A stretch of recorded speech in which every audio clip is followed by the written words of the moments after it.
This episode may contain content that could be distressing or objectionable to certain listeners. Please refer to the episode show notes for details. Discretion is advised.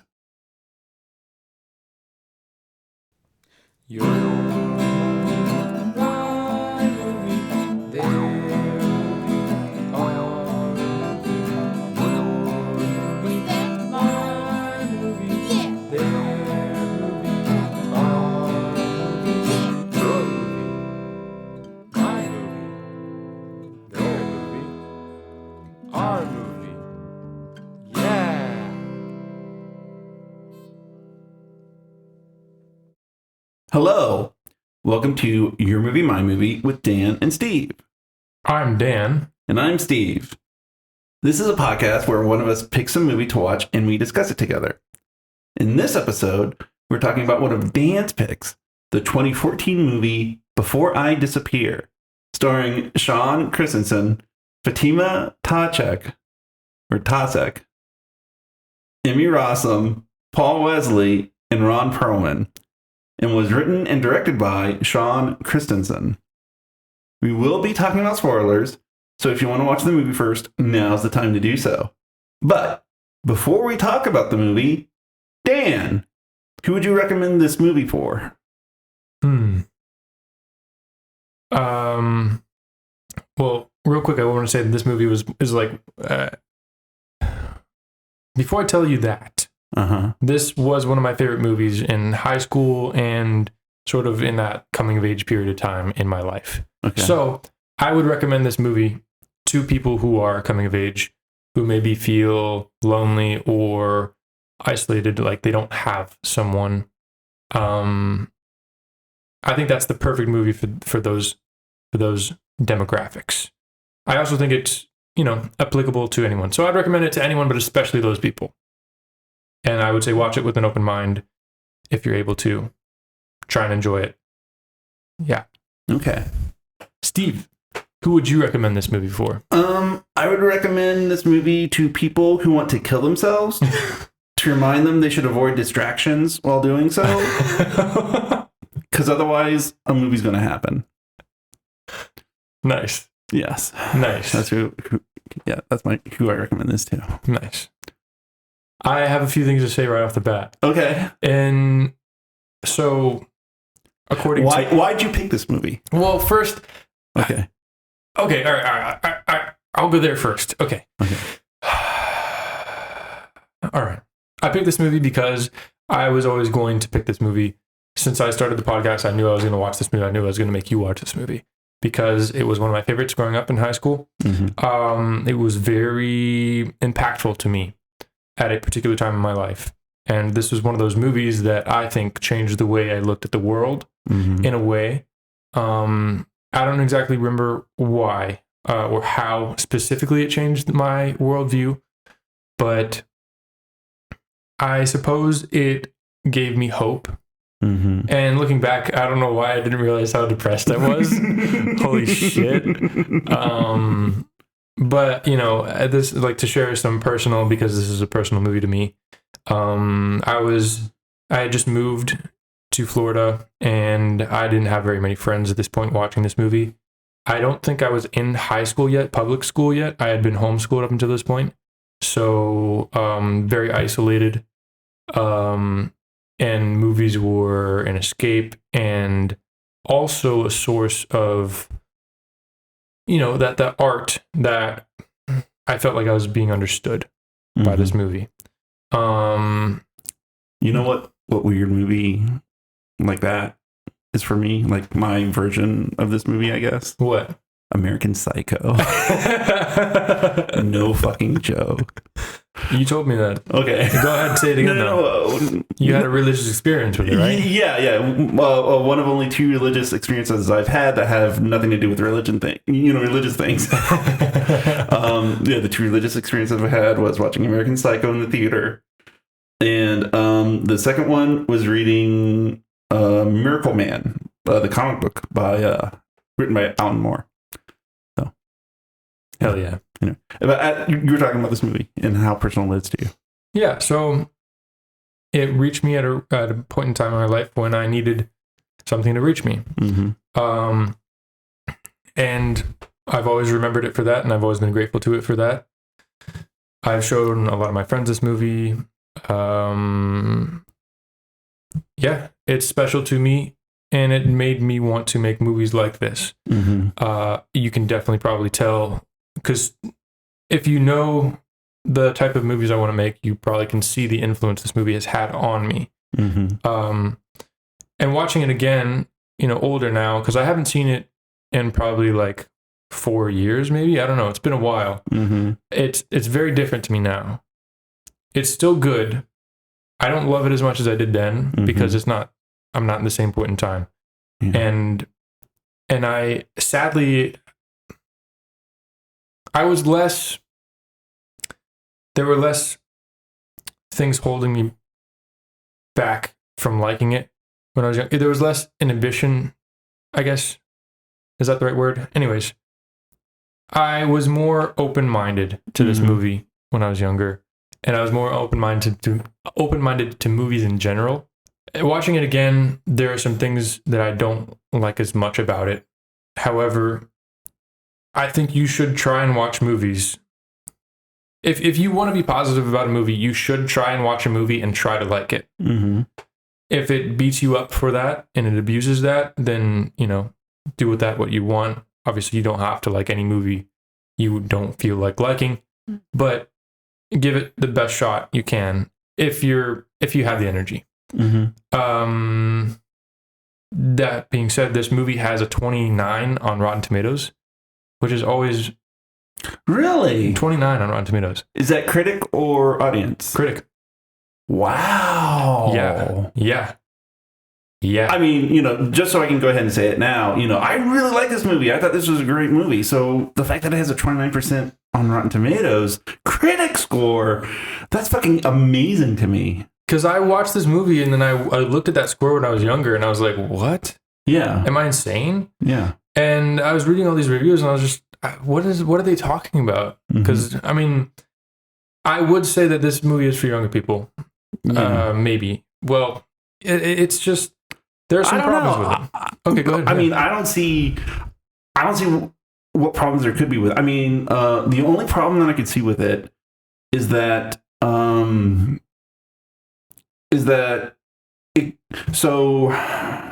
because we're not talking about it yet. Yeah. But basically what happens is it's about a guy who wants to kill himself, and then he meets his niece for the first time, and he has to take care of her for one night in New York City because his mother is in jail for some reasons. And his mother, and because the mother is the guy's sister, so it's his niece.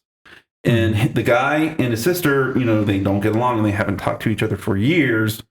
And then by the end of the movie, the niece loves him, and him and the sister they agree to try to reconcile. Right. Now, that kind of stuff, that happens, I admit, that does happen very, very quickly.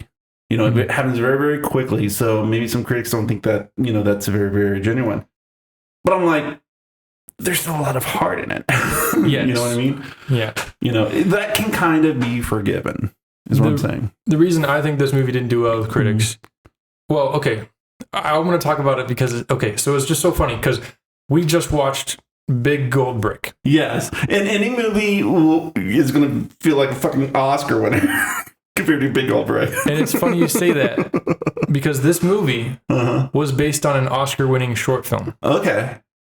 And remember an Oscar-winning short film. Yes. Yeah. And Big Gold Brick was based on a short film too. I don't know for sure about that, but last week I said, or last episode I said, this is a message to anyone who wants to turn their short film into a feature film. Don't do it. Oh yeah, for and then this movie, he did it. Yeah. And I love this movie so fucking much. Well, what is it? Whiplash. Oh, true. Yeah, that was a short film too, but not a student short film. I think he made that short film as a proof of concept though. Yeah. Anyways, that he did. Shawn Christensen, the director and main character and actor, whatever, right? He won an Oscar for a short film. It's called Curfew, I think. I don't remember. I think it was in 2012. Okay. And then he made a feature film out of it. And this is for, I don't know if it was with IFC, but it got distributed by IFC. Okay. So yeah. So I just think it's so funny that, and also they're both very much auteur movies. And they're both, I would say, very much self-insert main characters, kind of. The main character is the director acting. Yeah. And I think that could be a reason why some critics didn't like it, because it has a little bit, it's a little bit much sometimes. But again, if you're able to try to like it and look past the minor imperfections, I think you will get a lot of joy out of this. Another thing is, well, critics can be wrong. Exactly. Critics can still be wrong. And it's funny because, like, if you look on the, okay, I'm a nerd. I have a Letterboxd. If you look on Letterboxd, it has like a 3.7, which is actually pretty freaking great for Letterboxd. 3.7 out of 5. Yeah. Okay. But most things get like a 3 or 3.5. Yeah. So it's actually pretty decently rated on Letterboxd and stuff. I just think that's funny. I'd probably rate this as a 4 out of 5. There you go. Myself, yeah. Then, okay, so one other quick thing before we talk about the actual movie. He also made a second movie. Okay. Called The Vanishing of Sydney Hall, which we might watch eventually. Okay. But they also hated that movie. And I liked it. I didn't think it was as good as this one, but I liked it. I just think that's interesting. Okay. It's just funny, the reception he's had. I think him as an author and as a filmmaker is very interesting, and I want to see more from him, but he doesn't really have a lot. Well, yeah. I mean, that can happen, especially. Yeah. Well, the thing is that this movie is very incongruous with itself. I mean, it's very incongruous with itself. I'm not going to say it's weird, and I'm not going to say it's quirky, because that gives off the wrong vibe of what this movie is. And maybe if it leaned more into the weirdness or the quirkiness, maybe it would have got a better reception. But it's not. It's incongruous. Because on one hand, it's, just like I said, it's about a man who wants to kill himself, but he has to take care of his niece for the night, and then they go on, and so they have to, go through a night in New York City, together, and by the morning, they've bonded and come to love each other. Yeah. So it's that movie. On the other hand, it's this neo-noir about the dead girlfriend of a drug dealer who dies from an overdose because of a different drug dealer. And this guy wants to kill himself, and he's caught between those two. Yeah. So it's very incongruous. And yet it still kind of works. Yeah. I love this movie. Yeah. Where do we start? Well, I don't know. Because I mean, it's so good, but it's like, just like a lot of little things, like you said, I'm not sure we should go. I don't think we should talk about it beat by beat. No, not at all. And I had, kind of have things to say. But let's talk about the technical aspects a little bit. Let's talk. You want to start with the cinematography? Sure. Okay. No mirror shots. No mirror shots. A lot of lens flares. Yeah. But it does have a great lighting change. Yeah, it does. It does. In the scene with Ron Pearlman and Shawn Christensen, when they're eating Chinese food, there's all those people in the seats, and they're talking, and then it becomes a conversation where the only things who know what they're really saying, because there's a lot of subtext in that conversation, and the only ones who know what they're talking about is Ron Pearlman and Shawn Christensen. Richie, and who's Ron Pearlman? Character? Bill. Yeah, in the scene between Richie and Bill, there's a lot of subtext between, the things that are saying. And so after everybody leaves and Sophia, the niece, is still there, but she's busy eating and she doesn't know what's going on. So there's a very dramatic lighting change. Yeah, it's really cool. The camera is circling around the characters. Mhm. It's a circular table. So we're circling around, seeing Ron Perlman's face, seeing Shawn Christensen's face, seeing the girl's face. And we're circling around, and we circle behind Richie's neck. And when we come out, it's like there's no color in the lights. Before, it's very, very colorful lights, like red and contrasty colors. Yeah, and like a lot of motivating lights. Yeah. And then when we come around Richie's neck, it's like black and white, basically. And it is much more contrasty. Not in the colors, but in the... And it's just an overcast light. What it is just an overhead light. Mm-hmm. So there's like a lot of shadows on them. And there's no lit colors, but the film grain itself is... it stays color. Yes, it does. Yeah, it's not black and white, but it just uses the white light. Yeah. Yeah. It's lovely because it shows also... Because this movie, it plays with reality a little bit. Yeah. And I think we can talk about that when we get to the editing. Yeah. Mm-hmm. But... This lighting change is a nice signal to us that something has changed and that we're not quite in the same place as we were. Mm-hmm. And I think it does that really well. Yeah. Other cinematography things I liked. Well, not necessarily liked, but just noticed. Very wide lenses. It does feel a little dated almost. Mm-hmm. Well, okay, I won't say dated. Maybe a little dated. It feels a little 2014. Very wide lenses, very symmetrical framing, very colorful.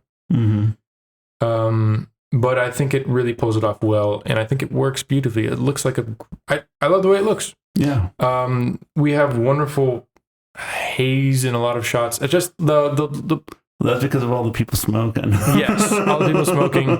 It's a very atmospheric movie, I would say. Yeah, because of all the smoke from all because the people of all the smoking and the drugs. And, lots of drugs. I'm trying to think of what else to talk about this cinematography. Well, in regards to the framing, when he first... Well, so he has to pick up Sophia, and so they basically ride the subway. And so the framing of that, them riding the subway is it's like a Wes Anderson shot. So it's perfectly symmetrical. And they're sitting on aisle seats, but they're across the aisle from each other. And the pole. And there's a pole right in the middle. Right in the middle. So it's like, symbolism. Symbolism. They're separated from each other. They're isolated. There's a wall between them. Yeah. This movie I wonder what this movie is going to be about. Because then we get, later, after they get to know each other for a while, and they've been awake all night, on New York City streets, and they're sitting together on the subway. They're both asleep, and then Richie, leans his head over on top of hers while he sleeps. So yeah. It's very clear.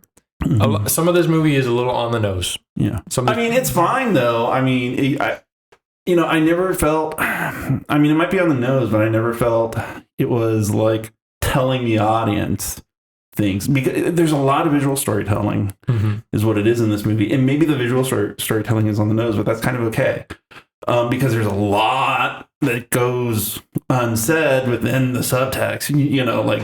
There's a lot of unsaid in the movie, which is one of the reasons why I like it so much, I think. I will say, though, that the voiceovers are a little much, I think. At least they could have been dialed back. Well, I'm fine with the voiceovers, but I think the problem with the voiceover is that Shawn Christensen, he sounds way happier than he ought to be. Yeah. You know what I mean? And, that's part of the incongruity, with this movie. And I was trying to think, is it bad for the movie? Is it not working for the movie? Or, is it like saying something like, even though he sounds happy, or, he doesn't sound rough, it's not like a noir kind of voiceover or melancholy kind of voiceover like I thought it would be. He just sounds way too happy for that. But maybe that says something, the way we sound doesn't always go with what we feel, Yeah. It's kind of like the resting bitch face. He's got the resting bitch face of voices, where his his voice can be incongruous with his feelings, I think. To me, watching it this time, it felt a little bit. I guess you're wondering how I got here. But I don't think so. Okay. because what the voiceover is it's just his letter. Yeah. To Vista. Yeah. And the implication is that Vista was his girlfriend, and she killed herself. Well, she may not have killed herself, but she died. Maybe she died from a drug overdose, or she's dead. Yeah. And he is having a hard time accepting that even now. Mm-hmm. And so what he does is he's basically writing his suicide letters, but he's writing them as letters to Vista. Mm-hmm. And, that's how he's trying to process all this. And so, I mean, knowing that, I'm okay with it. I'm okay with it. Okay. I just think it could have been dialed back a little bit. Okay, this is me being critical about a movie I love. I know. Like, he literally says, I'm not very good at expressing myself. Oh, okay. But, like, I haven't been feeling great. It's just like, it's a little bit saying exactly what I'm thinking and I'm feeling. Yeah, but I'm also saying that there's so much that he doesn't come right out and say. Okay, yeah, I mean, that's true, yes. Because, we never hear, oh, Vista killed her, Vista's dead. We never hear that. It's all implication. Yeah. So I'm okay with that. Or at least that didn't bother me so much because of all the other things he got right. Right. That's fair. I'm glad. Glad. Yeah. Because I want people to like this movie. Yeah. Okay, so there's voiceover. Mm-hmm. But we were talking about, I was going to say one more thing about the cinematography, was that it's very subjective. The camera is showing you emotions. Yeah. It is not an objective observer that is just showing you the frame and what's the letting it unfold in front of you. The camera is participating in telling you and showing you and helping you feel the story. Yeah, this is a very emotionally evocative movie. Yeah, for sure, I agree. And it uses a lot of cinematic elements to do so, including the camera work for sure. Yeah. I love some of the more dramatic camera angles that it chooses. Like, we have a beautiful shot of overhead.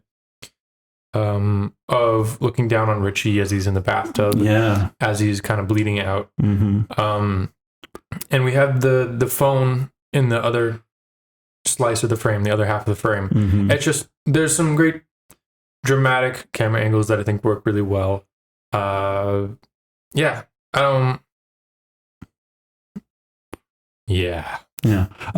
will say there's a lot of indie framing.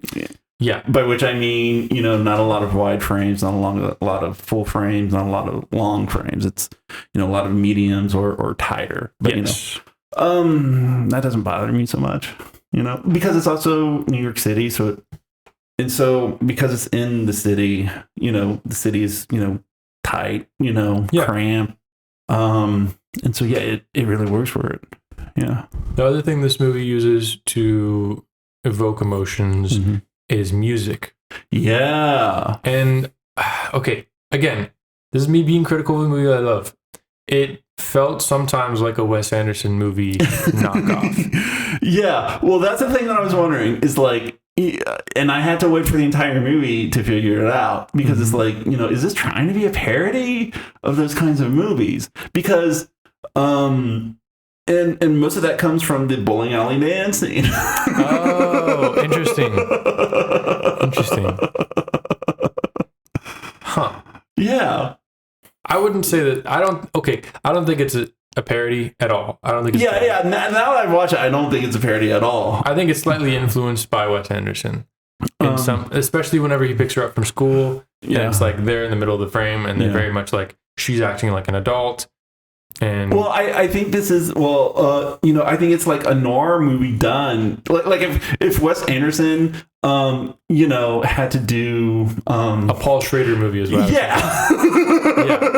Yeah. Yeah. It looked a lot like this. Yes, if Wes Anderson did But Taxi also- Driver. but also- yeah. Uh-huh.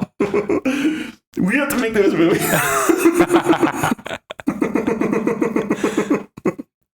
No, we don't. Oh, okay. Again, I love this movie. Yeah. But And I'm like, I wasn't taken out of the film, because of bowling alley dancing, because this movie is kind of like a fever dream. This is like, the guy reminds me like of me like when I first wake up in the afternoon. Back when I used to smoke cigarettes, I just look like I'd just be stumbling around, cigarette hanging out of my lip, between my lips, and oh god, I gotta get a coffee. And it has that vibe all throughout, where it's kind of a fever dream. yeah. But because with the themes of drugs and so forth, and the nightlife, because like the biggest thing I have to say about the editing, Yeah. is that it's so funny, and because they're at one place and then they cut to another place in the editing, and we don't see any of the in between. Right. And, that's a very modern filmmaking that was first done during the French New Wave, and ever since then we've kind of leaned into it. Yeah. And I think this maybe leans into it a little harder, but I think it works for it because, it's set mostly at night, and, there are people drinking and doing drugs. So it's like you're in one place and then you're in another place and then you have no idea how you got between them. Yeah. So, the editing, works perfectly when it comes to that. I agree. That could be another movie you write, one where it's all just scenes, but but we show none of the in between, but they're also different from each other. I actually started writing something like a little like that. Okay, wonderful. Yeah. Okay. I would love to write a drug movie, but I haven't done enough drugs. So you don't write movies about drugs. You write movies about weird people, true. and then you just know the reasons why they're weird is because of the drugs. Okay, I could do that. Yeah. So just write movies about weird people and have them doing drugs. Easy. Yeah. I wanted to say another thing. I'm going to say a lot of things because this is where we talk to each other. Yeah. If you didn't know. Uh-huh. But again, I watched this movie this time, watching it critically. Okay. I was like, does this stand up? That's why I watched this movie this time. Mm-hmm. So that's why I'm going to be talking about the things that didn't stand up as well. Okay. I would remind me, I guess, to talk about the things that did stand up. Okay. But again, all this comes from me loving this movie so much that I want to make sure I still love it. Mm-hmm. And I do. Okay. Yeah. The editing was fantastic. I loved the transitions. Like you were saying, it's just really nicely put together. And I didn't notice it as much when I was younger, but being a filmmaker now, not like a big filmmaker, you know what I'm saying? Yeah. Making little dumb things, you learn a lot. And one thing I've learned is how important transitions are. Yeah. Because I thought they were always just like fancy schmancy, like icing on the cake, but they're not. They're what keeps the emotional continuity together. Yeah. And if you don't have smooth flowing scenes from one scene into the next, it looks like shit, it feels like shit, and it just doesn't help the movie add up to the final equation, the summation, whatever. Yeah. So this movie does really well with transitions, like you were saying.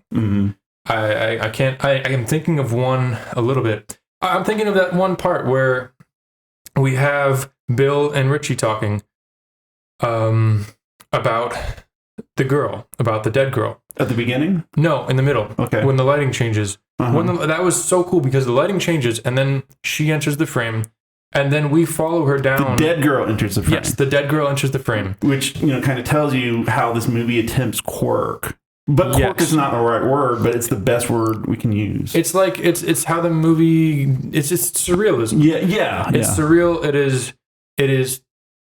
It's detached from realism and reality. and it's in the mind of the characters. Yeah. Who have done drugs. Yes, who have done drugs and are delirious from blood loss and depression and... Yeah, this is a delirious movie. Yes. Okay, yeah. Yeah. So we, in that scene, when we go around Ricky's neck and we come out and it's darker and more dramatic, the girlfriend of Gideon, the dead girl, comes out and she's there listening to the conversation, but then we follow her. The camera follows her down into the basement where she was in the beginning of the film, and we get context to what happened earlier. It's very, very noir, like you're saying. Well, what happens is Bill and Richie have their conversation, and then the Gideon's girlfriend sits down, and then what happens is Bill and the girl have their conversation. Yes, exactly. Yes. It goes right into almost a reenactment of the day when she died. Yeah. Or how Richie is imagining that conversation going. Yes. Yeah. It's lovely. Yeah. And it's a lovely transition into telling the audience actually what But there's happened. no set change. No set change. There's no set change. Yeah. Mm-hmm. Yeah. It's like almost like a oneer. I don't remember if it is or not. I don't think it is. But it does feel like a oneer. Absolutely. Yeah. I loved that piece of storytelling, that convention, that tool. And I thought that was beautiful in a way of transition. I think that is a transition technically. Yeah, transitions were great. Editing was great. What else should we talk about as far as the filmmaking side of things? Well, I like how this movie ends, because how this movie, in regards to the soundtrack, how this movie ends is exemplary of how it is throughout the movie.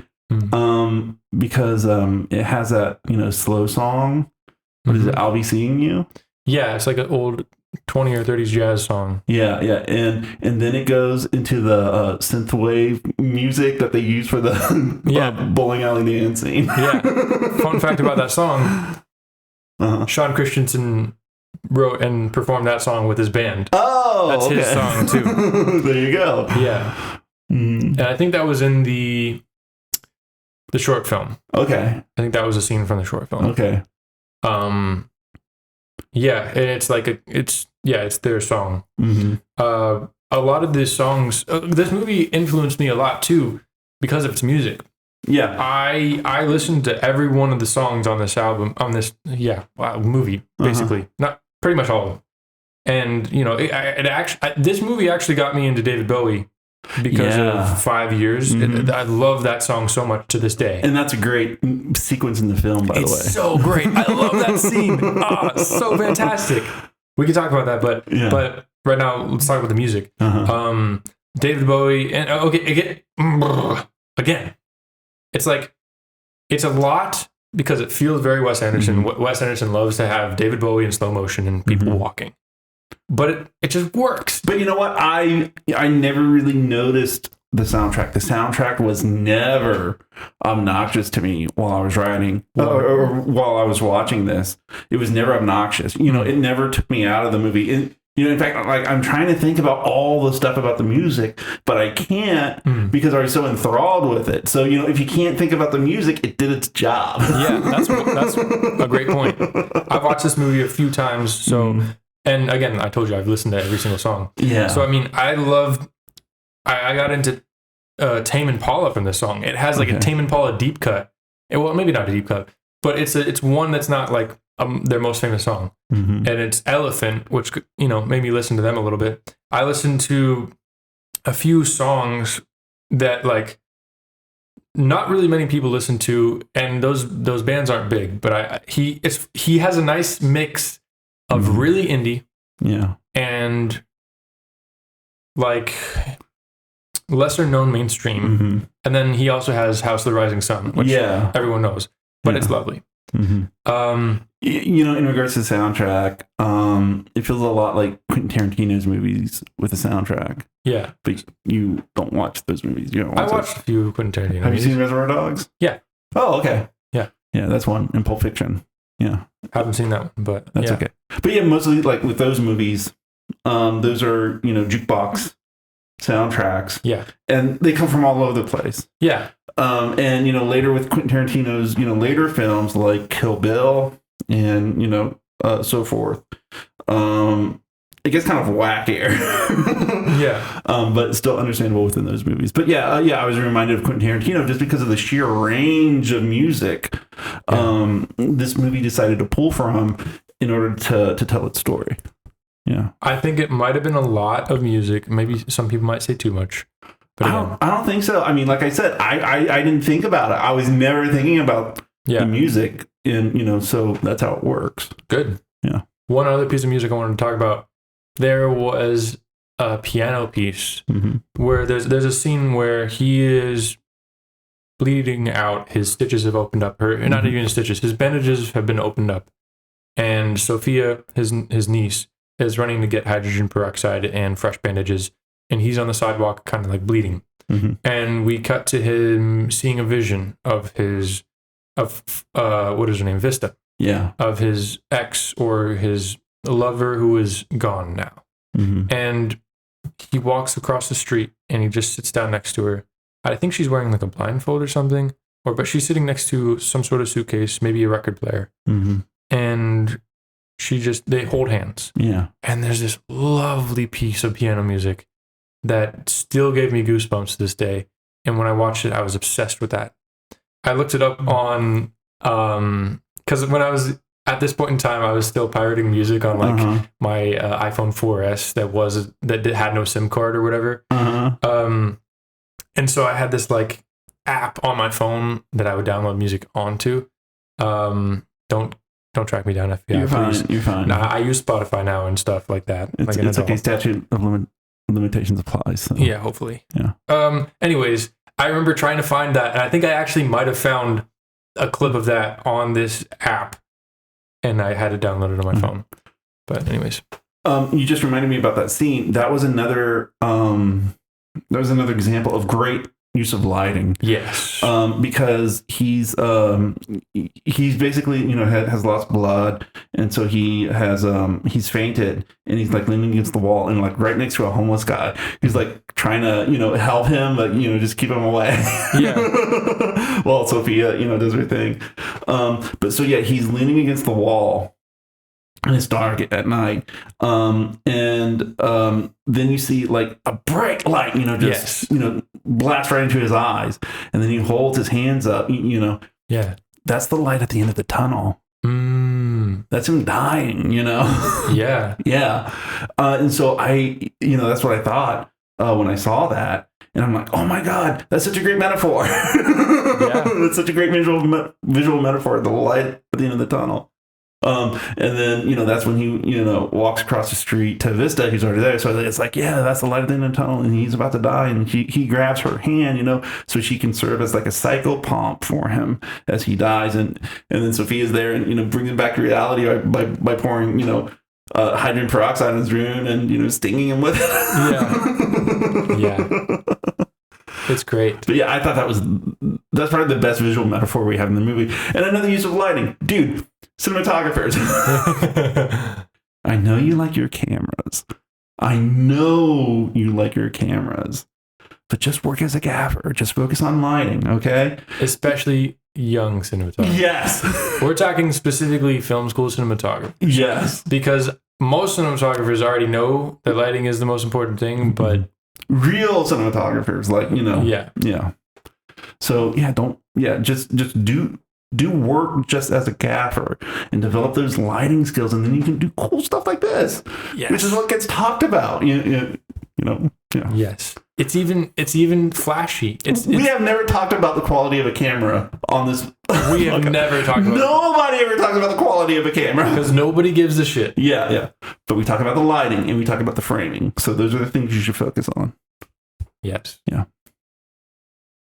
This movie was, now I'm going to talk about the camera. Okay. I don't know what camera it was shot on, but it's digital. It feels digital, but it fits perfectly into its place in time. It was 2014. It's probably 1080p. It could be 4K, but I doubt it. But I I don't care. It doesn't subtract at all. It's lovely. Works beautifully. It has enough dynamic range. It has enough. Yeah, I was going to ask, do you think it has enough color range? I would say so. I mean, this movie... It's a very colorful movie. It is very colorful. It's very red. This movie is very red. And it does what it needs to do as far as capturing the reds. And I mean... Probably I think Canon then. It's probably a Canon, yeah. Yeah. Yeah, that's what a lot of... Their lenses, lean to the red spectrum. Yeah. That's all we have to say about the camera. Yeah, that's all we got to say.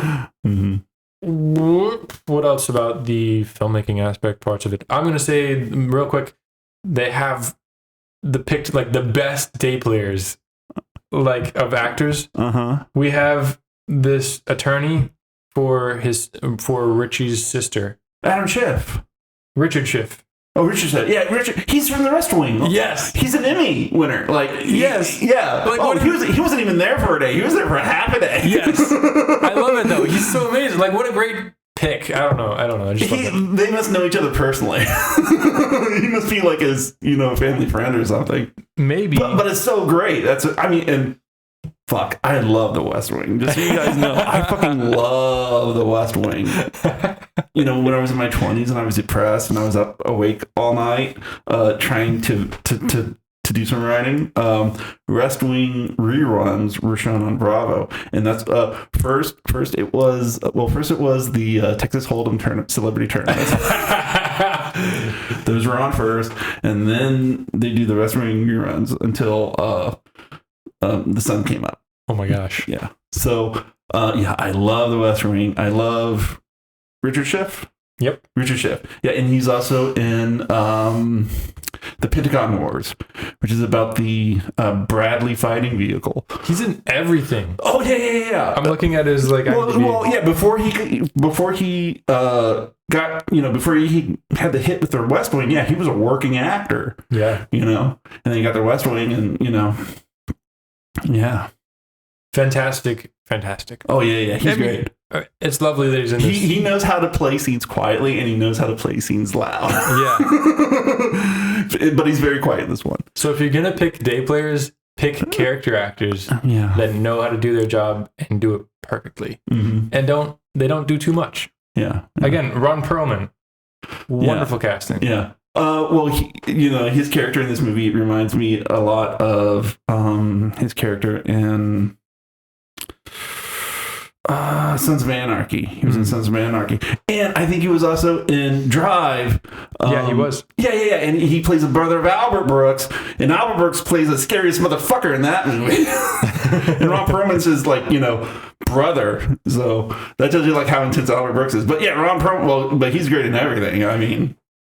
He's been in so much. Holy cow. I'm looking at his IMDb right now.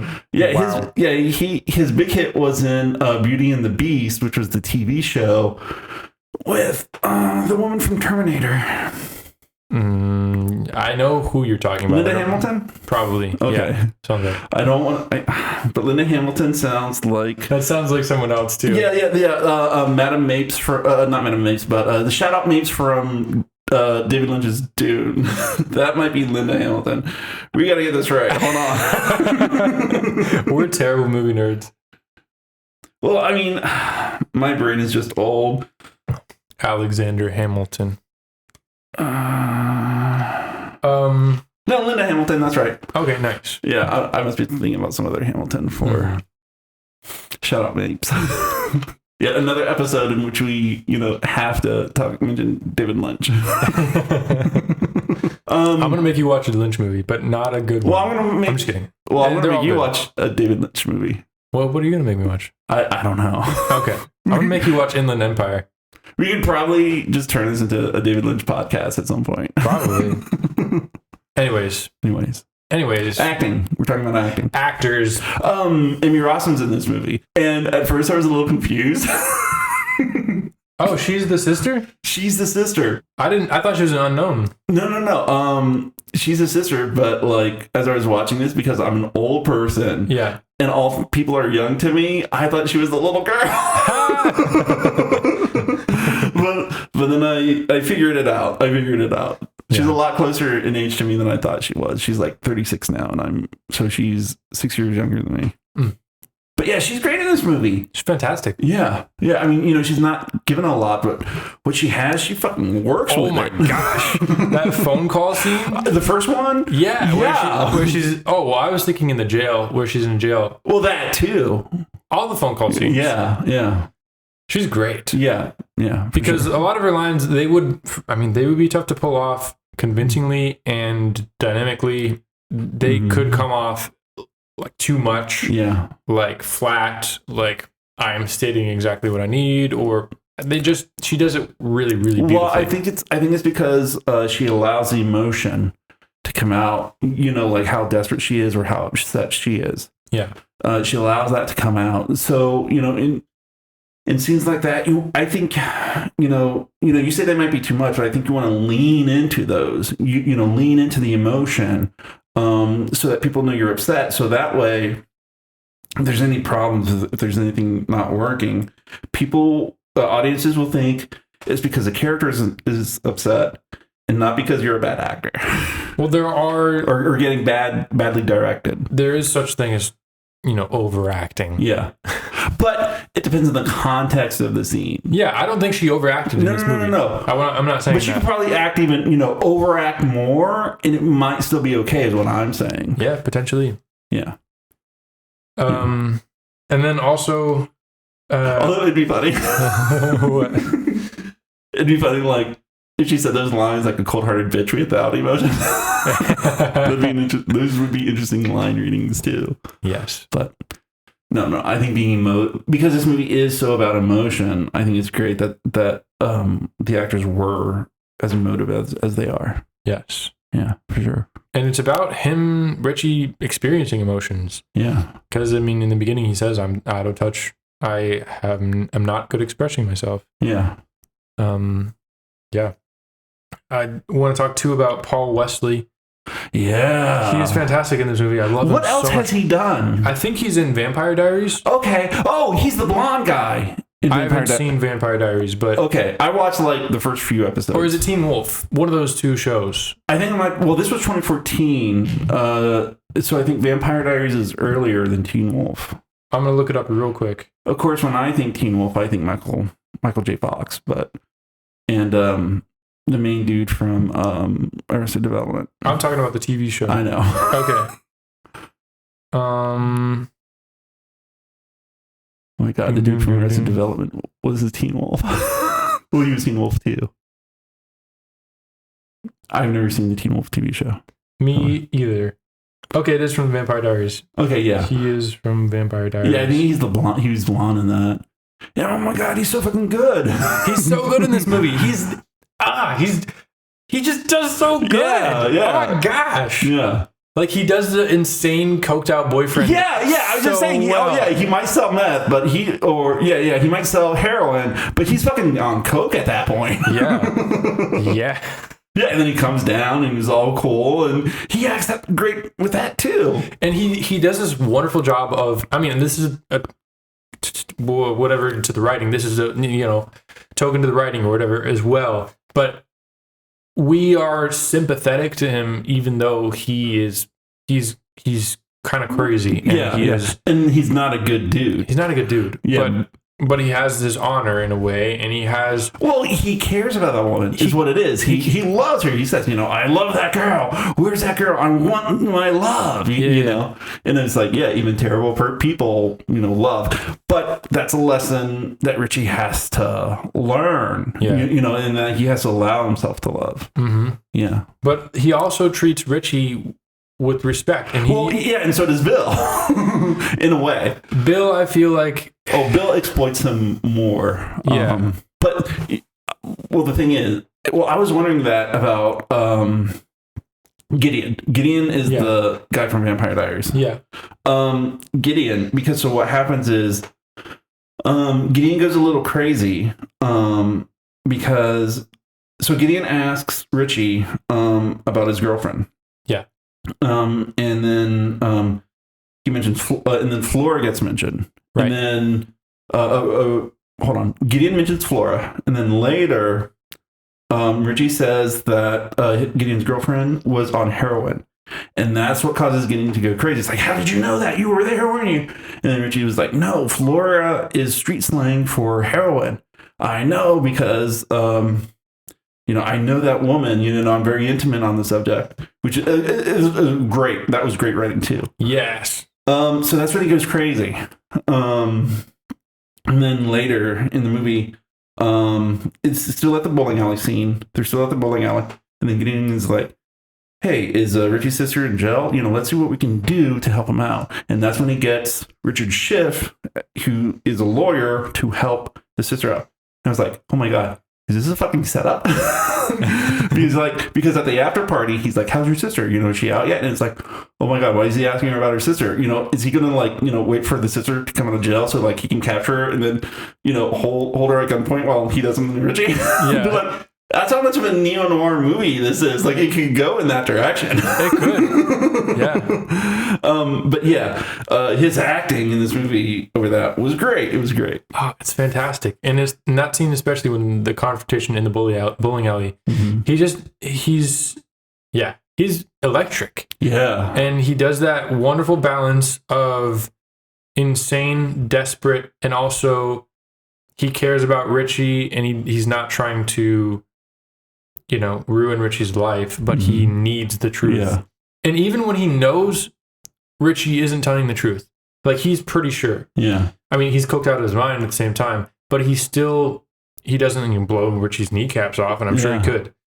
So, yeah, I don't know. Well, and then, he's there at the end of the scene because it's at the after party, and Richie tells him the truth, and then Gideon goes kind of crazy at him. And then, that's when I noticed the editing, because it cuts from the after party to the inside of the SUV with Gideon and all his men, with Richie in the back seat. And then Gideon has his gun and, he cocks it. And then, Gideon's like, pull over. And then he tells Richie, get out, get the fuck out. And then Richie gets out and is like, oh my God, is he going to cap him outside? But no, he just lets him walk. And you know what's happening next, don't you? Yeah. He's going to kill Bill. Yeah.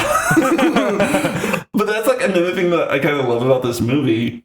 Is it's a side movie of some other movie. Yeah. That's going on. Yeah. I thought that was a great choice. I think that's a wonderful choice. I love movies like that. Yeah. Yeah. I freaking love that. Yeah. And one beautiful thing this movie does is it has setups and payoffs. Yeah. In the writing. It's almost okay. If you want to get critical, it's maybe too neat sometimes, but I think it works really well. No. Setups and payoffs are never. They're never not neat. Yeah. They're never not neat. It's the only thing that's terrible is when you have someone within the movie point it out. Maggie Gyllenhaal in The Dark Knight Returns with "You make your own luck." I will never stop. I'll never stop using that as a bad example of bad screenwriting. I'll never not stop. Never not stop. It fucking irks me that much. I'm gonna have to do my own edit of the movie where that's the one thing I cut out. And then The Dark Knight will be a perfect movie. Perfect?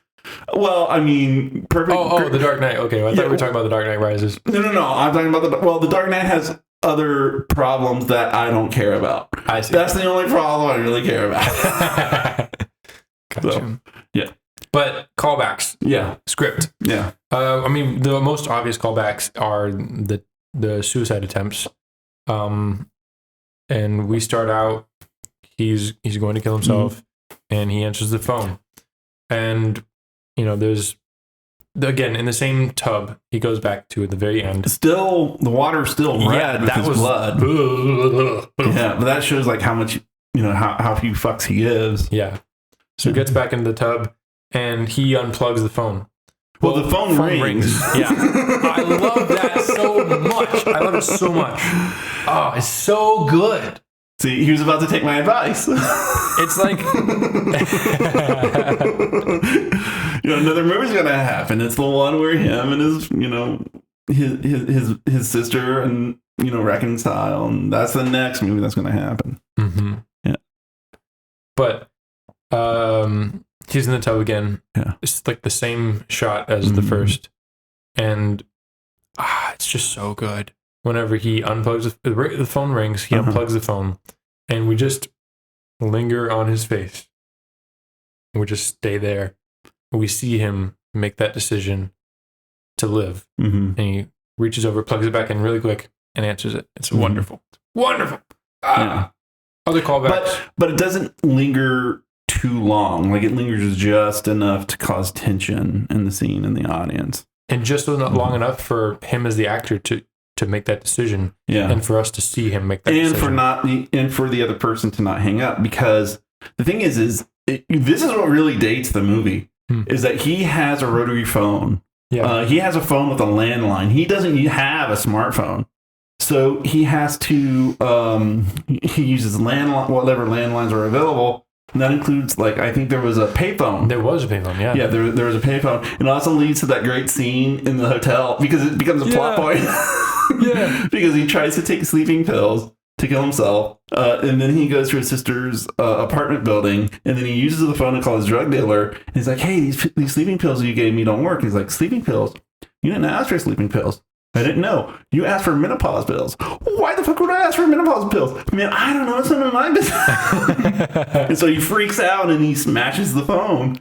And, that's another setup. Because when that pays off, he and the niece are back at the sister's apartment. Safe and sound. Yeah. And she's in bed and she's like, don't leave me. Promise you won't leave.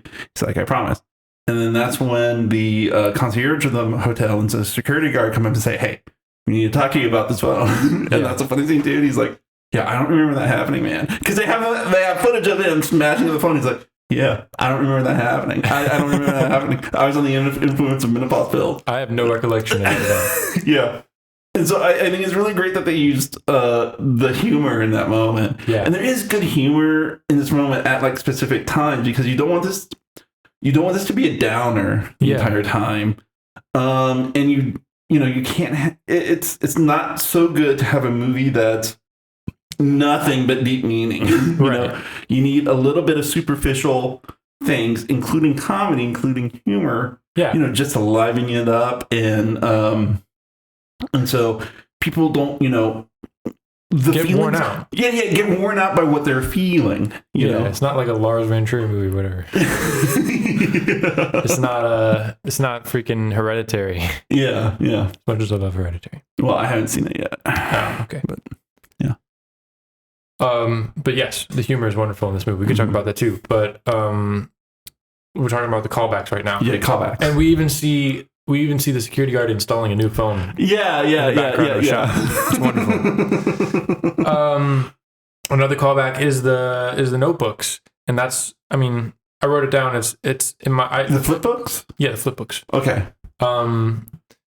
My creative writing professor in college basically told me that there are these things called nested stories within other stories that sort of add another layer of depth and sort of add more depth to the world of the story, as well as, they can be a symbol. Yeah. And so I think this movie uses a nested story egg or whatever he called it perfectly.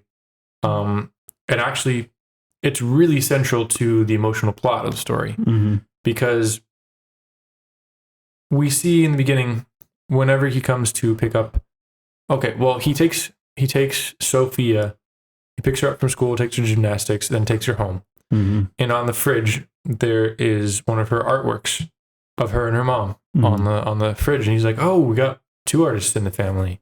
And he doesn't really expound on that, which is good. Thank God.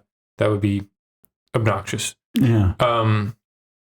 Or no, he does. That's maybe when he talks about the flip book. But he doesn't talk about the flip book at that moment. Yeah. It takes a while. You know, he goes to the place he used to live, which is, it's partying and, there's drugs and it's a crack house. Yeah. Okay. Yeah. It's a crack house. And then he tells Sophia, stay out. So he leaves her in the hall. He won't let her come inside of the apartment, inside those rooms. And she gets upset by that. Like, she gets really upset. Well, scared. Yeah. Scared too. Because, she thinks that her uncle, because she gave her money, she has like an emergency fund so someone can like pay for her things, if her mother doesn't pick her up. And so she gave Richie that money, and now she thinks that Richie is using that money to buy drugs for himself. Right. But he's like, no, I'm not a liar. And that's when we get, I'm not a liar, which is important when he talks to Gideon about, so that's another setup. That payoff becomes a setup for something else. Yeah. Yes. So and so that's where he gets the flip books. Yeah. And then, he explains, the importance of the flip books and why two of them. And, do you want to take it from there? Yeah. Well, he explains to her basically his past and the past that he shared with her mother, his sister, and how they would talk about these. He would make these flip books and they would make her laugh. Mm-hmm. They had a rough upbringing and they didn't have any money for TV or video games or things like that. So they would entertain themselves by themselves or with each other or just with little things. Mm-hmm. And so he told her about this and how much, and he shows her one of the flip books too. Mm-hmm. And it's called, I forget what he calls it, but it's Sophia. The character's named Sophia. And, it's like a cartoon. It's like Looney Tunes. She gets cut by a knife, or she gets a 1,000-pound weight dropped on her. Her head gets shot off with an arrow. Oh, really? Is what happens. Yeah. Oh, that's what the first one is. But then she, and then I think like her body gets taken away, like they get like by a big fish hook, off of the page. But then, she walks on screen again. Yeah. Yeah. And then he says, she dies in all of these, but then she always comes back to life. Yeah. Oh, gee. I wonder what the theme of this movie is.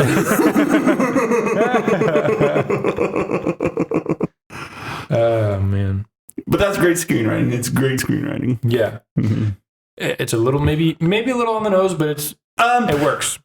I think it's okay. It's okay. And this is said in Save the Cat by Blake Snyder. And I agree with him. At some point, just say what the theme is. It's okay. Just say it. Just come out and say it. This is what this movie's about. It's okay. And, in plain language, but, and not in a way that makes it obnoxious. It's okay to say what this movie's about. Yeah. Yeah. Well, this movie is about love. Well, it's about love, but it's also, well, I don't think it's exactly about love. No. What this movie's about is finding something to live for. Mm.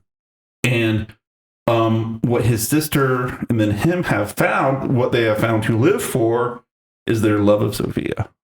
Yeah. So, yeah. And it's about, I think, redemption in that same vein. Yeah. Well, in order to love her, they must redeem themselves. And so, like, redemption is like a lesser theme in my mind. In order to give Sophia the love that they want to give her, you have to redeem yourself. You have to clean yourself up. Yeah. Do we want to talk about themes and shit? Well, first I want to talk again about the callbacks. Okay. That's a wonderful callback to whenever he's walking to 5 Years by David Bowie, and he has the bow and arrow pointed at his vision of his ex-girlfriend or whatever. Yeah. So this is another callback. I'm like, it's cool. I didn't catch that. And then we see the flip books one more time in the ending whenever he's showing his sister, I believe. Well, what happens is he sets the flip books down on Sophia's backpack, so that Sophia can have them, because his sister no longer she asked Richie to help her out this one time, and this has been the only time, but she doesn't want Richie in Sophia's life, and the reason why she says is because she doesn't want Sophia to be like her, where she grew up with false idols. She doesn't want Sophia to look up to her drug addict uncle, is what it is. Because they had a fun time tonight, and Richie might be able to provide good things to Sophia, but he's still a drug addict. And not only that, he is a death-seeking drug addict. Yes. And Sophia doesn't need that in her life, which Maggie, the character, is right about. Absolutely. But the thing is what Maggie doesn't understand in that moment is Richie hasn't cleaned himself up, but Sophia can be the reason why he cleans up. And he does sort of clean himself up in the course of the movie for her. Well, he cleans up before Sophia. He cleans up because he wants to seek death. That's true. Because he doesn't want Bill's hold on him just before he dies. Yeah. But he still doesn't care about himself. He doesn't care about if he lives or he dies. So Sophia just becomes a reason why he doesn't kill himself. Yeah. Yeah. Yeah. So, sorry, I'm just thinking about I'm thinking about script moments and just wonderful dialogue moments. Again, this movie does sometimes, to me, being critical of a movie I love, feels a little overwritten sometimes. Really? Like, it's a little too macho sometimes. It's a little too screenwritery. Oh, okay. I mean, I get the macho, but I'm not sure if I get the screenwritery. Well, okay, when Ron Pearlman grabs him by the wrist and says, "Death is woven into your soul." Oh, yeah. Okay, but it fits the theme. I mean, it fits the vibe, that delirious vibe we were talking about. Yes. Where people just expound. Again, and this reminds me. I love this movie, and if you just try to appreciate it, and I think you will still be able to enjoy it. Anyways, go ahead. This reminds me of your script. Yes. It's my favorite part of your script. My favorite part of the script. Well, you have okay. Can we talk about it? Yeah, we can talk about my movie, my thesis short film for my community college. Yeah, we're in it. Oh my god, it's a great concept. It's a great concept, and it's basically about these young people, and the family that they come together to be, rather than the family that they were born with, and them going off on this adventure in suburban America. You're talking about that movie? Yeah. Oh, okay. Yeah. So that's not my thesis film. That's a script I wrote that I want to make eventually. Yeah. And then they're just driving along, and then they pull up into a gas station, and just out of nowhere, the dude talks about how his parents were crack addicts. He used to buy, get him, chocolates. And it's like, what? Where the hell did that come from? That was me trying to, make the subtext the text. Right. And it didn't work. I mean, it's okay. Because now I saw George Washington. Because George Washington, does that stuff, but more, and to a greater degree. So I get it. And you can do it. No, well, so, yeah. I had a reading of that, because we were going to shoot it during the pandemic. We were going to shoot it during 2020. I'm not laughing at the actor. I'm totally not laughing at the actor. The actor was great. I actually thought the actor did a really good job. Yeah. The actor did a really good job. And it made me feel really emotional. Yeah, but just the way he read it. I might cut this all out just so I don't hurt anybody's feelings. Well, you can say that, because when I heard it, I thought he did amazing, and I didn't. I was emotionally hit by it. I almost cried. Yeah, but there's no setup to it. There's no setup to it at all. There's not. Yeah, but that's not his fault. Yeah, that's not his fault at all. It's my fault. Yeah. Anyways. Yeah. So Ron Perlman just says some crazy shit. Yeah. Death is woven into your soul. Mm-hmm. But I mean, it goes with that whole delirium, so, I thought it kind of, and, he didn't do that a lot in other places, No, he didn't. He was very strategic about how he used his pretension. Yes. Yeah. Which is a good thing. It's a good thing. Yes. Yeah. Yes. The part I hate most of this movie, I think, is whenever he flips his collar after he beats up Sophia's dad. he slow motion flips his collar, and it's like, okay, all right, calm down. Yeah. Calm down. Yeah, that's fair. But I still love it. Mm-hmm. Yeah. So, yes. Shawn Christensen. I hope Shawn Christensen makes more movies. So let's talk about themes and shit. Okay. This is a very millennial movie. Extremely millennial. If you couldn't tell by the record player and it's also Vampire Diaries. Well, not just that, but like the rotary phone, but also the smartphones. Yes. That whole transition. Yeah. There's that. There's the entire theme of this movie is somebody wanting to kill themselves, but trying to find reasons not to. And apparently that's a very millennial thing. It is. I mean, I'm on the edge of millennial, and it's you. Well, I'm on the edge of millennial too, but I'm on the other edge. Yeah. So, yeah, but like millennials, they're caught after they're after Gen X, and Gen X didn't have it easy either. Well, Gen X had the option. Yeah. Gen X had the option of being slackers. Yeah. Is what it is. Back when the boomers control everything. But with millennials, we did not me personally. Yeah. But as a generation, millennials were told to, go to college, get your college degree because, after the 90s, Bill Clinton, transformed the economy from an industrial economy to a post-industrial economy to a service economy. And in order to do that, we had to be educated. So millennials, went to college, but they didn't go to college for free. They got loans. They got student loans.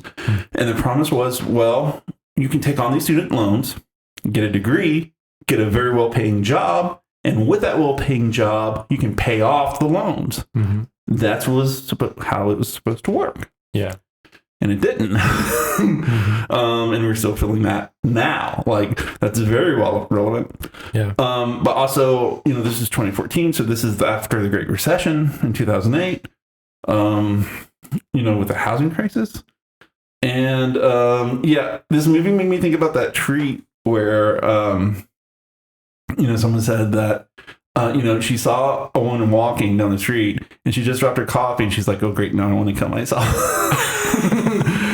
And it's like, yeah. I mean, it's like, and it's different from Gen Z because the thing with Gen Z is Gen Z thinks that they're going to be the ones who come up and try to fix everything, which is hilarious to me because that's what millennials thought way back in the 90s. Yeah. More, my generation.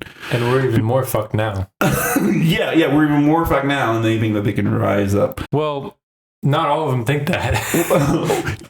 Yeah, but do they want to kill themselves, or do they just want to live in the near apocalypse that we're at now? Oh, a lot of Gen Z wants to kill themselves. Okay. And if they don't, they're just wallowing in the fuck itness. Well, that's what I meant. Do they want to kill themselves, or do they just want to accept how things are and just, do they want to kill themselves, or do they want to wait to die? Because those are two very different vibes. I think it's both. I think it's both. I think a lot of people growing up around me were, self-harming, suicidal near. And yeah. So I think it's a mixed bag, but I do think that Gen Z has a problem with almost nihilism. But I think we cope with it with absurdism. And yeah, I don't think that we're as hopeless as we could be. So yeah. Well, there's that feeling that once the boomers die, it's going to be the Gen Z who are able to rise up and fix everything. There is that feeling too. Yeah. We'll see how that goes. We'll see how it goes. I mean, class struggles are eternal. Just saying, putting that out there. You never stop with the class struggles. It's true. Well, so far. No, you never stop with the class struggles. No? No. What if because even within socialist and communist structures. What if we all get into the matrix and there are still going to be people with control. True. Yeah. Class struggles are eternal. Yeah. Well, The only question is how perpetual of a society can you have, or how stable of a society can you have with those class struggles? yeah. You know, And because also, once class inequality, people are okay with a certain level of class inequality. yes. People are okay with that. Yeah. It's just when that balance goes too far, society cannot sustain it. Well, no, society cannot sustain it. Yeah. And it either gets destroyed or a revolution occurs. Yeah. And then balance will come, but it depends on whether or not that balance comes through upheaval or through reform. Yeah. Yeah. But either way, a change has to be made. Yeah. And the change will get made. Society just has to decide on how that change happens. Yeah. Yeah. I always think of like 1984 and how that society basically did its best so that it wouldn't change and that they wouldn't notice. And I feel like that's true. But the thing is that fascism and authoritarianism, that's a lot of fucking work. Yeah. Like the movie that's the counter to 1984 would be Brazil. Yeah. And I mean, bad shit happens in that movie, but also shows you like the absurdity that comes through trying to control everything, control all those aspects, because you have to pay for the bureaucracy of the secret police and everything, and then those people, they're free thinkers too, so they'll just become revolutionaries. Well, the black market will just go through them rather than criminals or whoever.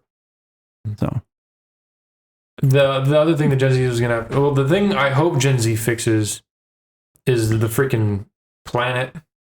Yeah, well, we're getting outside, but yeah. But yeah, this is a very millennial movie. Yeah. And it's very telling. One of the telling things about this movie is that Richie says that Maggie gave birth to Sophia when she was 17. Yeah. So not only when Maggie was a teenager, but it was an unplanned pregnancy. Yeah. In fact, the reason why Richie goes to beat up Maggie's ex is because the ex called Sophia a failed abortion. Mm-hmm. So Sophia was an unplanned pregnancy. Okay. Mm-hmm. So, but I think the subtext here is, Maggie didn't have her shit together, but Maggie got her shit together for Sophia's sake. Yeah.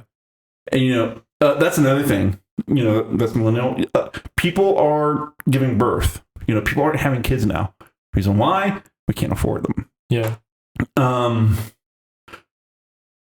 But the thing is that, and the reason why is because Earth is a hellscape right now. And that's the feeling, that Earth is a hellscape. How can I bring a child into this world when the world is like this? Mm-hmm. The thing is, Earth has always been a hellscape. Yeah. At the moment we're talking about climate change and the unsustainability of the Earth. Before that, we're talking about the war on terror. That was the reason not to have kids. Mm-hmm. Before that was the Cold War. The U.S. and the Soviets, they could shoot missiles at each other that could destroy the world at any time. Mm-hmm. And that lasted for 50 years. Mm-hmm. Okay, so back in 1940. Okay, so, then there was World War II. Mm-hmm. So that's the reason not to have kids. Mm-hmm. And then before that was the Great Depression. And so that was the reason not to have kids. Mm-hmm. What I'm getting at is there's always going to be reasons not to have kids. Yeah. If you think about it. Mm-hmm. The world will never be perfect. The world will never be suitable. So if you want to have kids, this is where I get where I give very irresponsible advice. If you want to have kids, it's okay to not do it when things are perfect. Mm-hmm. That's all I'm going to say. It's okay because things will never be perfect. You know, if you wait for things to be perfect, things will never come. Mm-hmm. You know, we didn't wait for things to be perfect to start this podcast. That's you true. know, we just wanted to do the podcast. You know, movies. Some movies get made at the moment that they get made because if they're not made at that moment, they will never get made. Yeah. And that's not the best way to do a movie. Mm-mm. But sometimes doing a movie is better than doing no movie at all. So even though you're not doing something during the best of circumstances, if you wait and if you put it off, you know, you might never get there. Mm-hmm. So I don't know. I just want to pontificate about that a little bit because that's what that made me think of. Yeah. Do it. Another thing that this movie reminds me of is it really reminds me of Pilgrim's Progress in a way. Like the book? Yeah. Yeah, the book. Okay. Because what this movie is about, it's about a man who wants to kill himself. And the reason why is because he has so much fucking emotional baggage. Yeah. He can't handle it anymore. Mm-hmm. You know, he's a drug addict. Mm-hmm.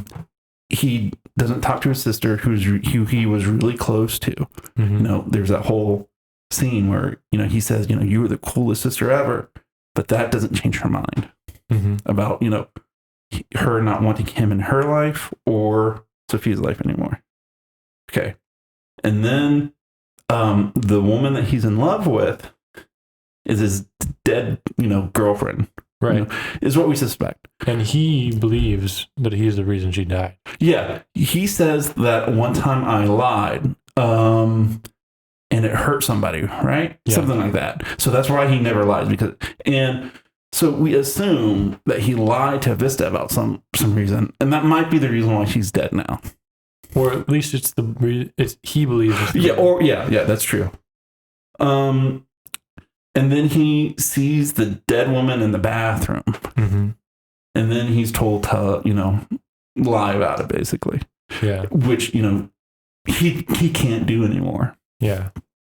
And he feels so strongly about that he stops using drugs. You know, that's what gets him to stop heroin. Not Sophia, but that part.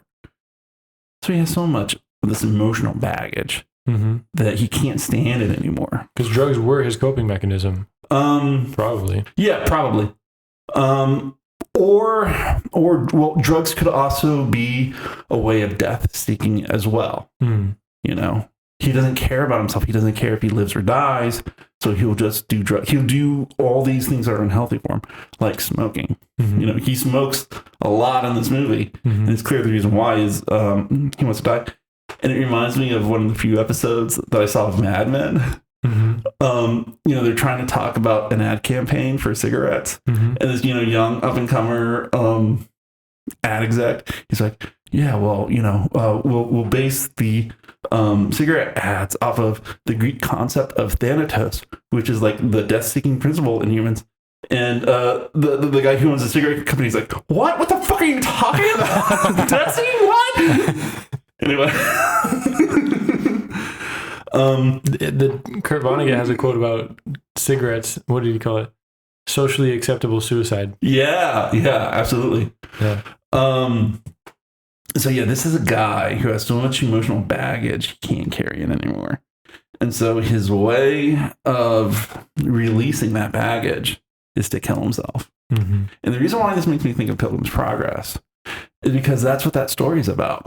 It's about Christian, and then he has the burden on his back. Yeah. You know, you can see the books with the, you know, the drawings, the illustrated for little kids. You know, that's how he looks. You know, he looks like a pilgrim, and then he has that big old pack, and he carries it with him until he goes to the cross. And then, you know, he goes to the cross, he accepts Jesus, you know, as a savior, and that releases the burden. Right.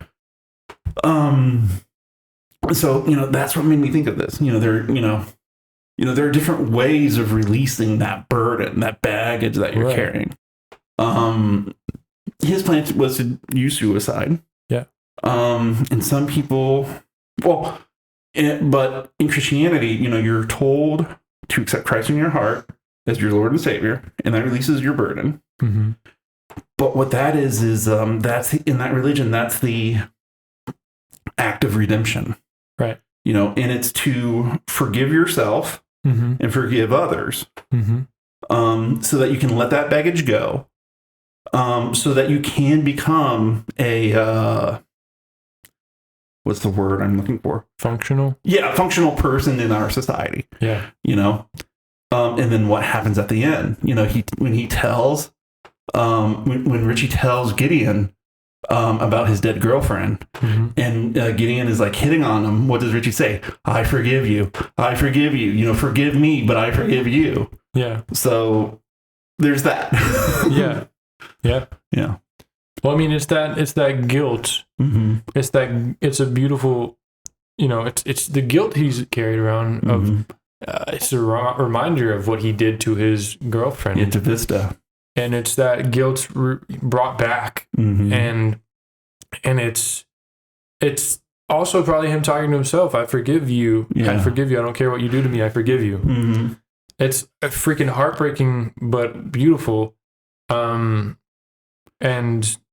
yeah, I think it's and Richie can't let go of Vista. He can't let go of her to such a degree that he's still writing these letters to her as if she's living. Yeah. That's how much he's holding on to. Yeah, like you said, it's guilt. Yeah. And I don't know, it's such a good, epiphany moment. Yeah. Like my creative writing, I quote my creative writing professor a lot because he was very helpful and influential in my life. Interesting person. We won't go there, but okay. Good writer. But he talks about the climax of the movie is the epiphany, is the point where, the character makes a decision or learns. The character realizes what they need to do. Yeah. Or what they learned, I guess. I forget the exact phrasing. I wrote it down. But, yeah. And the epiphany here is given to him. Well, it's when he decides to tell Gideon the truth. I think that's the climax of the movie. Is it, or is it whenever she tells him that he needs to write that he loves her? Vista. He loves Vista. That's fair. He says, I love you. That's true. And then he finishes the suicide note and he gets in the tub. And then what my creative writing professor would say is the denouement, the falling action. Well, doesn't she... Well, she tells him, you need to say, I love you before he visits Gideon. Because what happens is she tells him that when he's putting her to bed. Yeah. And then he gets kicked out of the apartment. And, now he feels like he's going to fail Sophia because he won't be there when she wakes up. And so that's when he sees the card about the after party. And so that's when he goes to the after party. So yeah, he gets the epiphany when Sophia tells him that what you're missing in your letter is telling her that I love you. And yeah, there's even a eureka moment on his face. You can see it. And then that's probably what leads him to go to Gideon. Yeah. And then there's the writing of the note. Well, there could be a few epiphanies. I don't even know. But I just love the structure. Yeah. I guess I'm talking about, yes, you're right, absolutely. And then also the thing about the epiphany is that it leads to the final act of the film. Which it does in this movie. Which is the final act is supposed to show the change. That's what the epiphany is, the change that occurs in the character. The epiphany is supposed to show the change that has occurred in the character. And the way you find the epiphany is by looking at the change that has occurred, by looking at the falling action, the denouement.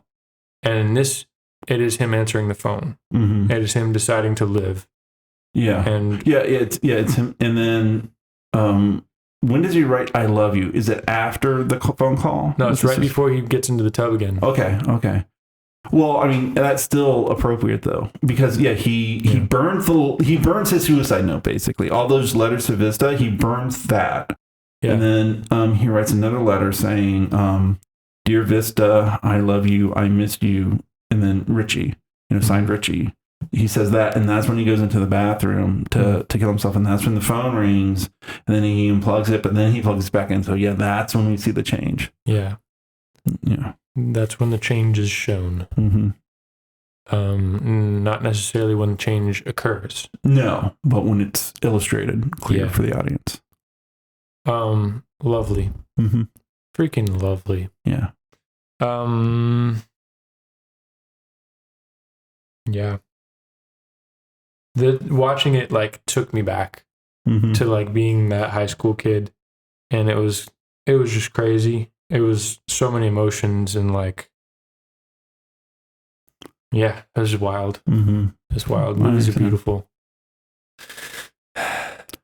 You know what movie was kind of like that for me? What? Cyborg 2. Not even joking. I don't know what Cyborg 2 is, but I knew you were going to say some crazy shit. You might find out one day. We might talk about it one day. I'm down. Okay, wonderful. I'm down. Wonderful. Yeah, what else do we have to talk about? I don't know. We talked about this movie a lot. We did. I don't even know what time it is. Late. Yeah. There's a lot more I could say about this movie too. There's so much more I could say. Watch it. Just watch it. Just watch it. Yeah. Yeah. Not when you're busy. Not when you want to get through the movie. Watch it with someone you love. Watch it with someone you love, or watch it by yourself. Yeah. Well, watch it with someone you love, even if that is yourself. There you go. That's what I would say. Steven, thank you for watching this movie with me. Oh, thank you for showing it to me, Daniel. And thank you for appreciating it. Oh, yeah. I appreciate all the movies that you make me watch. Even if I have to appreciate them as the pieces of shit they are, like the last movie we watched. I appreciate that piece of shit as a piece of shit. And I'm so glad, before I disagreed about redemption, and now you've redeemed yourself in my eyes. Yay! Yeah. Sweet. All right. Cool. Yeah. Wonderful. Wonderful. All right. I think that's all I have to say. I think so too for me. Well, I guess, again, this was a very personal movie for me. So, the reason I think art should exist, why you, the listener, or anyone should make art, is to express yourself, to make yourself feel better, and also to make other people feel better, to connect with people, to make other people feel like they're not alone, and to be human and to help others exist. Yeah, I saw this. I might have referred to it on the podcast before. I'm not sure, but I once saw this Instagram reel with Ethan Hawke, and he's talking about the importance of art. And it's like, one of these days you're going to have an important, emotional, personal moment to you. You're going to have a moment, where you have a son or a daughter. You're going to have a moment where you get married, or you're going to have a moment where your father dies. And in that moment, you may not understand what you're feeling, but that's what art is there for. It helps you to understand those human moments and those human feelings, and it helps you to understand those and to process those, and to be to understand what it means to be a human. And that's what I always think about, when it comes to very artistic movies and so forth. Yeah. That, art is about the human experience, and it helps illustrate to other people how to experience the human experience. Yeah. So if you're thinking about making art, do it. And if you're not thinking about making art, well, experience art. Experience art. If you're not making art, then, experience art. Yeah. Or just, inspire others. Do your best. Do your best. Mm-hmm. All right, cool. Except when it's big gold brick. Except when it's what? Except when it's big gold brick. Yes. Well, even then, I don't care. Make your art. Make your big gold brick. I don't care. Okay. Do it. Okay. Do it. Don't make me watch it. Don't make or force anyone to watch it. But you can still make it. Okay, that's fair. Before you go, a special thank you to our bestest friend of the show, Brian. Thank you, Brian, for supporting Your Movie, My Movie. Now, if any of you would like to support the show, please check out our Patreon at patreon.com/yourmoviemymoviepodcast or leave us a review on whatever you're listening to us on. Thank you for listening and thank you for your support. And if you'd like to listen to a little bit more of me, Steve, then be sure to check out Real Play Games Podcast. Real Play Games Podcast is an actual play role-playing game podcast where GM John runs his friends, me included, through a bunch of tabletop role-playing games, some pretty popular, and some of them obscure. They release episodes every week using a variety of different role-playing game systems. I'm not in every episode, but all of them are fun to listen to. So if you're looking for another great podcast to listen to, be sure to check them out. All right. Are we done? Yeah, I think so. All right. Thanks for listening, guys. Thank you. Take care, everybody. Bye. See you later now. Y'all take care now.